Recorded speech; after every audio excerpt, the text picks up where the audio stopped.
Target জোনের আজকের ক্লাসের প্রথম প্রশ্ন, হিন্দু পেট্রিয়টের সম্পাদক কে ছিলেন? সঠিক উত্তর option A Harishchandra Mukherjee. Number 2, কোন সালে হাওড়া ব্রিজ খোলা হয়?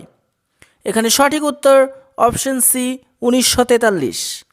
3 নম্বর প্রশ্ন, ভারতের নতুন সংবিধান কবে গৃহীত হয়েছিল? সঠিক উত্তর অপশন এ 26 নভেম্বর 1949 সালে। 4 নম্বর প্রশ্ন, একজন রাজ্যসভার সদস্যের পদে থাকার মেয়াদ কত বছর? সঠিক উত্তর হয়ে যাচ্ছে অপশন সি 6 বছর। পরবর্তী প্রশ্ন, ভারতের প্রথম পেট্রোলিয়াম তৈলখনি আবিষ্কৃত হয় কোথায়?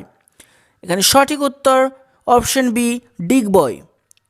6 নম্বর প্রশ্ন, মুর্শিদাবাদ জেলাকে দুটি ভাগে বিভক্ত করেছে কোন নদী?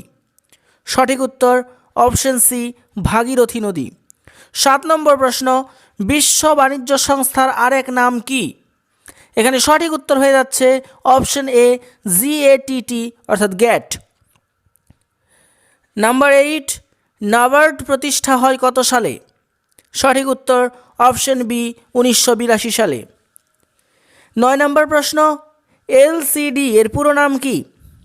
সঠিক উত্তর option a liquid crystal display. আজকের ক্লাসের হোমওয়ার্ক থাকছে, রক্ত সঞ্চালনের ক্ষেত্রে সর্বজনীন দাতা বলা হয় কাকে? সঠিক উত্তরটি কমেন্ট করে জানাবেন।